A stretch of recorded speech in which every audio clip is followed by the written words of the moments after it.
여러분 여기서 파일 읽어다가 지금 데이터의 흐름을 생각해 보세요. 이 파일로부터 데이터가 시작돼 가지고 입력돼서 어디로 들어간 거예요? 데이터가 어디로 와서 어디로 이동하는지를 찾아낼 수 있어야 돼요. 데이터가 파일에서 왔죠? 어디로 갑니까?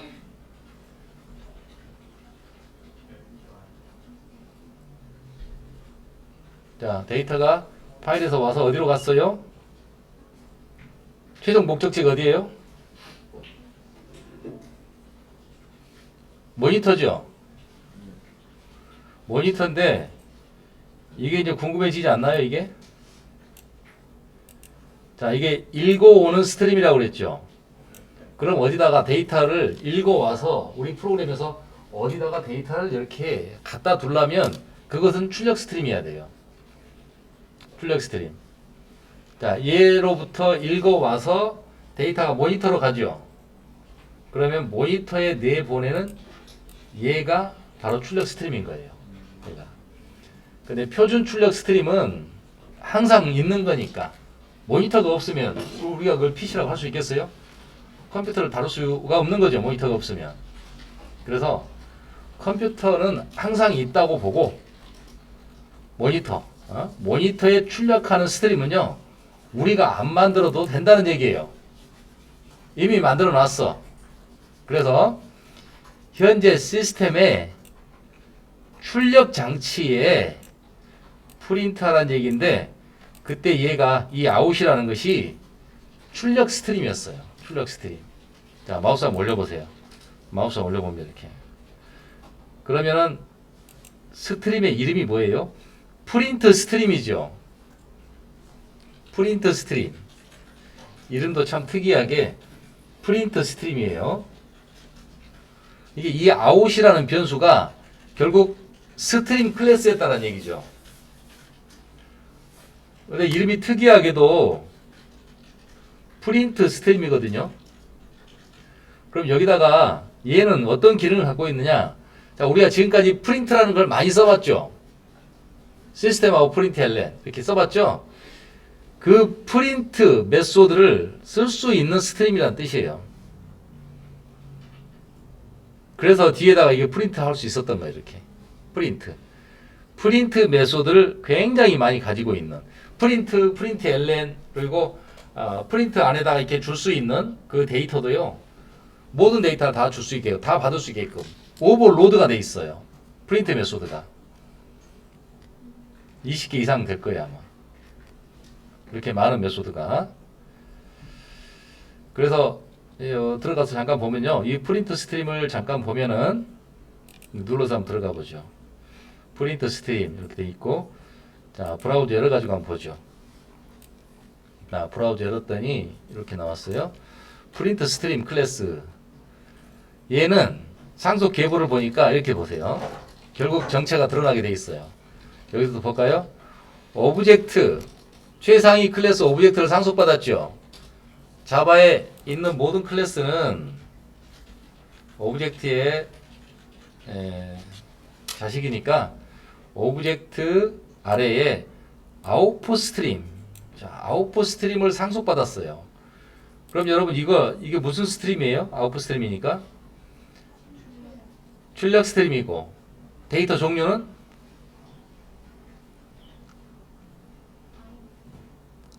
바이트 데이터를 다루겠죠. 문자가 아니라. 그리고 필터 아웃풋 스트림 그랬어요. 필터 아웃풋 스트림. 자, 이 필터는 이제 데이터의 질이라든가 성능을 올릴 수 있는 그런 스트림도 갖고 있다는 얘기죠. 그래서 얘가 노드 스트림이 아니라 필터 스트림이었다는 거예요. 그리고 필터 스트림 얘를 상속받아가지고 프린트 스트림이 된 거예요. 그런데 프린트 스트림을 가지고 우리가 뭘 할 수 있는가? 그걸 알아야 돼요, 여러분. 프린트 스트림을 가지고 우리가 뭐 할 수 있지? 하면은 요 아래에 있는 문서를 읽어보면 되는데 뭐 그렇게 다 읽어보고 여러분 이해하려면 여기 안 왔겠죠. 그렇죠? 요 아래에 있는 문서가 엄청나요. 어마무시한데 이걸 어느 세월에 다 읽겠어요. 이걸. 자, 그래서 저는 이제 공식을 알려드리는 입장이고 하니까 이런 거 안 읽어도 이 이름만 보고도 바로 기능을 짐작을 할 수가 있어요. 자, 여기에 프린트니까 프린트 메소드를 가지고 있는 스트림이다라는 얘기예요, 여러분. 자, 프린트는 입력이에요, 출력이에요. 일단 출력이죠. 프린트 할 수 있는 스트림이에요. 어디다가? 모니터에다가 프린트 할 수 있는 스트림이다. 그러면 프린트가 의미하는 게 뭐예요? 프린트 메소드를 얘기하고 있어요. 자, 프린트 메소드가 얼마나 많은가 한번 볼까요? 자, 요 아래 가보면 생성자만 해도 엄청나게 많고, 자, 메소드 서머리 보면요. 메소드가 어펜드도 있고, 플러시도 있고, 프린트, 여기 프린트 나오기 시작하네요. 프린트, 이렇게 많이 동일한 이름의 메소드가 너무 많다는 얘기죠. 왜 이렇게 많을 필요가 있을까요? 다양한 자료형을 받아서 출력할 수 있으니까. 프린트. 자, 프린트 메소드가 무지하게 많이 있다. 그래서 프린트 스트림이에요. 이해되죠? 그럼 여러분 어떨 때 이거 쓰겠어요? 뭔가 자료형에 상관없이 화면에다 뭔가 출력하고 싶다 그러면 우린 프린트만 기억하면 되잖아요. 우리가 문자열을 넣었다 그러면 얘가 돌아갈 것이고, 우리가 정수를 넣었다 그러면 얘가 돌아갈 거예요. 자료형별로 다 있으니까. 그래서 이 파라미터 종류에 상관없이 8개가 다 있으니까, 상관없이 객체든 뭐든 다 있으니까 우리는 그냥 모니터에 출력하려면 프린트만 생각하면 되겠다. 그러면 이 여러 개 중에 한 개가 돌아간다는 얘기죠. 오버로드 돼 있으니까. 자, 이런 게 오버로드의 장점이잖아요. 동일한 이름의 메소드를 다수개 정의하는 거. 이게 오버로드니까. 그리고 그것만 있나요? 또 프린트 ln도 있어요. 프린트 ln도 모든 종류의 데이터를 다 출력할 수 있게끔 돼 있어요. 프린트 ln. 우리가 지금까지 썼던 거죠, 이거. 모니터에다가. 자, 그 근거가 여기에 있었다는 얘기죠. 우리는 근거도 모르고 지금까지 마구 썼잖아요. 지금 와서 이제 제대로 얘기할 수가 있는 거죠. 그 근거에 대해서.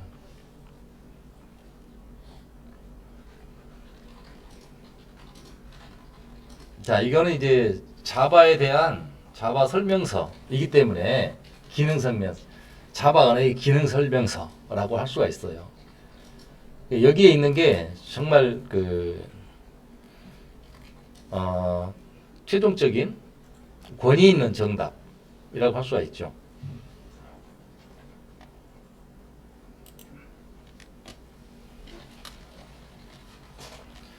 자, 그러면 어디에서 데이터가 와서 어디로 가는가라는 것을 여러분이 잘 살펴볼 필요가 있다고 했습니다. 자, 데이터가 여기 파일에서 이렇게 와서 일단 요 자바 메모리 i라는 변수를 경유하죠. 우리가 다루는 i라는 변수 안으로 일단 데이터가 들어가잖아요. 이렇게. 그죠? 그 다음에 그게 어디로 가요? 그게 이리 와가지고 모니터로 간다라는 얘기죠. 이렇게 데이터의 흐름이 딱 보이죠, 이제. 파일에서 우리가 정의한 메모리로 와서 거기에서 다시 모니터로 간다. 자, 이런 내용. 자, 이렇게 해도 데이터를 완전히 읽어다가 어디다가 보내는 거 가능했어요. 자, 그런데 이게 한자 읽을 필요가, 한자 읽는다는 것은요, 디스크에서 한자 읽는다는 것은 제일 시간이 많이 걸리는 작업이에요. 자, 디스크에, 여러분, 디스크라는 것은 회전하는 매체잖아요. 전통적으로 우리가 말하는 디스크라는 것은. 그럼 디스크가 이게 회전하고 있는데, 이 디스크의 헤더가 와가지고, 거기에서 데이터를 읽어 나가는 거잖아요, 이렇게. 그렇죠? 이게 회전할 때, 여기서 읽어야지. 네. 자, 이 데이터가 여기 있다고 생각해 보세요. 그럼 얘가 이렇게 회전하고 있는데, 헤더는 이게 고정돼 있잖아요. 그리고 얘가 이렇게 돌아가다가 요 위치에 오면 읽어드려야 되잖아요, 이렇게. 그러니까 이 회전하는 속도에 읽는 속도가 종속될 수밖에 없겠죠. CPU는 뭐 3년마다 배로 막 빨라진다고 하는데 이 회전 속도는 물리적인 속도라서 한계가 있어요. 돌리는데. 그러겠죠. 또 너무 빨리 하면 고장나잖아요.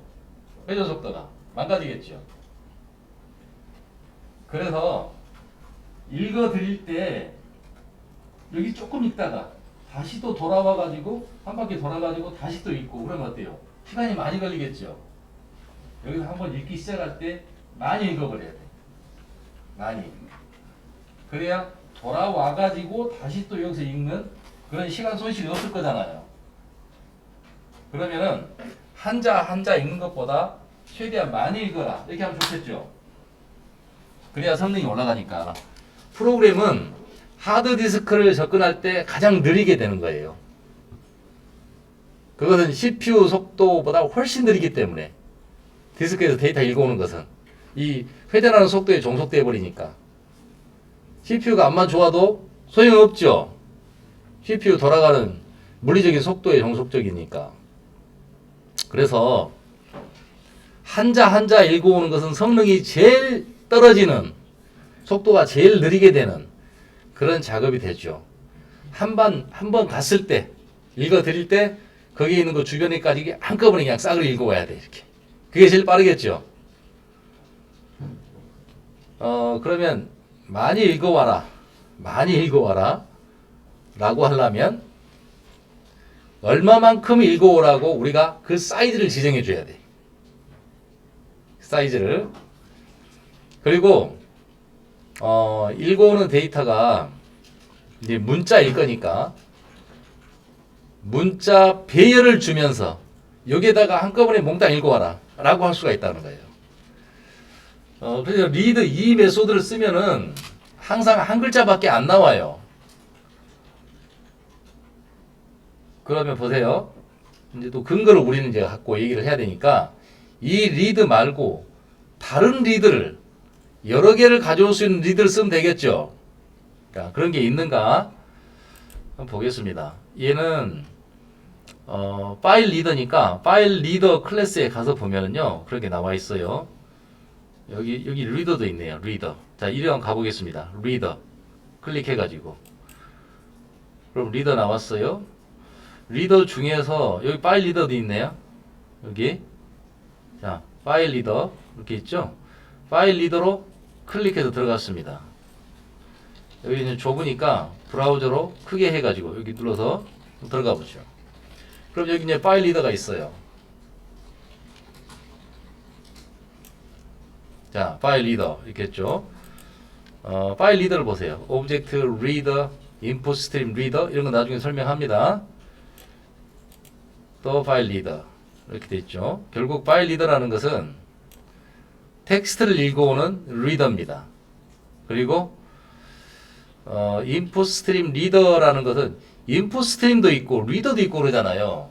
이것은 바이트 스트림의 특징도 있고 캐릭터 스트림의 특징도 있고 이렇다는 얘기예요. 자, 어쨌든 파일에서 읽어오는 것이니까 리드 메소드를 찾아봅니다. 우리가 여기서 찾으려고 하는 것은 한꺼번에 여러 개의 문자를 읽어오는 그런 스트림을 찾으려고 하는 거니까 그런 메소드가 있는지 한번 봅니다. 자, 여기는 생성자를 소개해 놓은 곳이죠. 생성자가 이렇게 많이 5개, 6개, 뭐 이렇게 5개 이렇게 많이 오버로드 되어 있네요. 이런 걸 생성자 오버로드를 한다고 그랬죠. 자, 메소드를 보죠. 메소드 서머리 그래가지고 리드 이런 게 있네요. 자, 이 아래쪽에서 한번 보죠. 이건 다 생성자고 여기에서 재정의 된 메소드가 없으니까 부모한테서 물려받은 메소드 리더 여기나 가서 봐야 되는 거예요. 여기나 이거 일일이 찾기가 어려우면 이런 방법도 있어요. 이 API 문서를 좀 더 편리하게 갖다 주는 게 우리 이클립스거든요. 그러니까 여기서 fr.이라고 한번 해봐요. 그래서 read까지만 쳐봐요. 그러면 read 메소드는 다 나온다는 얘기예요. 이렇게. 자, read 메소드가 요 read 요거 있는데 우리가 맨 첫 번에 써본 거죠. 그 다음에 이거 있습니다. 두 번째 거. 차 배열을 주고 있죠. 얘를 한번 써보는 거예요. 얘를 여기다가 차 배열을 준다고 그랬으니까 차 배열 만들어주면 돼요. 이제 이걸 쓰는 게 아니라 차 배열, 여기다 차 배열. 여러분 차 배열 어떻게 만들죠? 차 배열 이렇게 항상 직관적으로 해석되게끔 공부를 해두면 됩니다. 차 배열 하고 배열이니까 버퍼라고 한번 해보죠. 이렇게 하고 자 배열 쓰는 순서 배열 변수 선언 메모리 확보 이렇게 되겠죠. 자, 메모리 확보합니다. 메모리니까 할당을 해야 되니까 new죠. new 차 이렇게 해가지고 여기다 이제 크기를 주면 돼요. 몽땅 읽어올 크기 요거 1024 이렇게 해볼까요? 자, 한 글자씩 읽어오지 말고 1024개씩 읽어와라 이런 말이죠. 그러니까 글자 1024개 요게 이제 1kg라고 하죠. 이렇게 좀 읽어와라. 그리고 여기다 읽어달라고 하는 것이 이제 여기에 들어오면 되죠. 그래서 이렇게 하면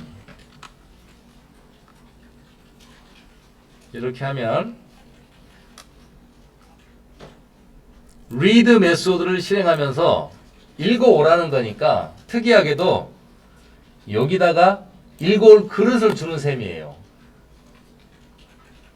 자, 뭐 좀 읽어와라 라고 하면서 빈 그릇을 준다는 말이에요.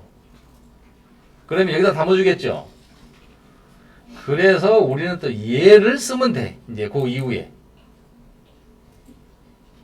읽으라고 하면서 빈 그릇을 줘요. 여기다 읽어와. 1kg씩 읽어와 라고 하면서 그래서 컴퓨터가 이걸 한번 딱 실행하면 자바는 여기에다가 담아줘요. 요 빈 그릇에다가. 요 빈 배열이니까. 그래서 우리는 얘를 써주면 돼, 이제. 여기 글자가 1kg씩 들어있으니까. 그리고, 얘가 리턴하는 것은 정수가 리턴해, 정수가. 근데, 얘도 정수가 리턴되는데, 좀 특이합니다. 여기다가, CNT라고 한번 해보죠. 아까 read가 리턴하는 정수하고, 여기서 리턴되는 정수는 틀려요, 여러분. 개념이 많이 틀려요. 여기다가 읽어드렸다라는 뜻으로 이렇게 하는데, 자, 이 정수가 뭘 의미하는지 보죠. 이 정수와 여기서 리턴된 이 정수는 완전히 달라요, 여러분. 구분하고 써야 돼요. 자, 다시 들어갑니다. read 여기를 클릭해가지고 보죠. 뭘 리턴하는가? 더 number of characters read 이렇게 했어요. read니까 여기 read라고 읽어야 되겠죠? 읽혀진 문자의 수다. 개수다. 읽혀진 문자의 수. 그런 게 리턴 된다는 얘기죠. 그리고 끝에서는 역시 마이너스 1이 나온다 라고 돼 있어요. 이렇게. 여기도 마이너스 1이 나온다 라고 돼 있어요. 우리는 이 사실을 가지고 코드를 만들어야 돼요. 자, 그러면 여기 read는 읽어가지고 이거 자체가 글자였잖아요. 그런데 여러 개를 한 바가지를 읽어오라고 하면서 얘가 리턴하는 것은 바가지에 들어있는 데이터의 수란 얘기예요. 글자 몇 개를 가져왔는가? 자, 우리가 여기서 보세요. 1024개를 읽어오라고 했는데 읽으면 1024개가 나오지 않겠어요? 그런데 맨 끝에서는 몇 개 나올까요, 여러분? 1024개 나올까요? 그럴 가능성은 거의 없어요. 읽다 보면은 1024개씩 딱딱 끊어지는 경우가 거의 없겠죠. 그래서 맨 마지막 그릇은 어때요? 1024보다 적겠죠. 근데 얼마나 적은지 우리가 알아야 되거든요. 그래야 활용을 하지. 바가지가 얼마나 못 찾는가 알아야 활용을 하죠. 그래서 읽으라고 빈 그릇을 주고 이 빈 그릇에 얼마나 채워졌는지 그 글자 수가 나온다. 이런 얘기죠, 이게. 또 파일의 끝에서는 그릇이 연계가 되는 게 아니고 사이즈가 파일의 끝을 의미하는 마이너스 1이 나오는 것은 여기와 같다는 얘기죠. 자, 그래서 이제 얘를 여기다 적용하면 되겠습니다. 그러면 적용하면 똑같이 되겠습니다. 이렇게 해서 여기다가 빈 그릇을 줘요. 그리고 네, 그럼 여기 필요 없죠. 여기 이제 테스트 하려고 이렇게 했으니까 이렇게 해버리고, 그러면 여기 i라는 게 문자를 의미하는 게 아니죠. 그러면 이제 여기서 나오는 게 뭐예요? 읽어온 문자의 개수였죠. 그래서 그 개수니까 이렇게 해가지고 문자로 바꾸면 이게 이제 이상한 거죠. 이렇게 하면 안 되고, 데이터를 어디로 읽어온다고 그랬어요? 이 빈 그릇으로 읽어온다고 그랬죠. 그래서 얘가 글자들이에요. 여러 개죠. 그럼 이거 차 배열인데, 차 배열을 문자 열로 바꾸려면 그냥 뉴 스트링 하면 됩니다. 여기에 들어있는 게 글자들이니까. 자, 뉴 스트링. 이렇게 해가지고, 버프 이렇게 주면,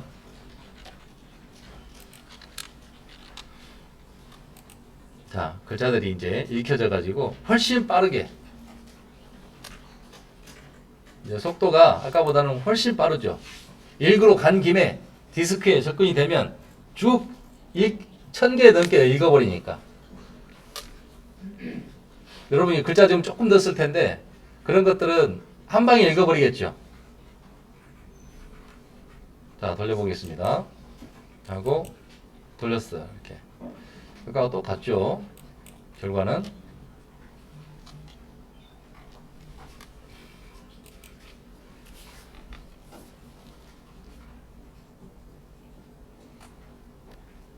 그래서 여기 배열을 주지 않으면은 한 개씩이에요. 기본 단위가 1이라서 한 개씩 읽어온다. 많이 읽으라고 하려면 여기다가 차 배열을 만들어주면 되겠다. 그러면 여러 글자씩 읽어오니까.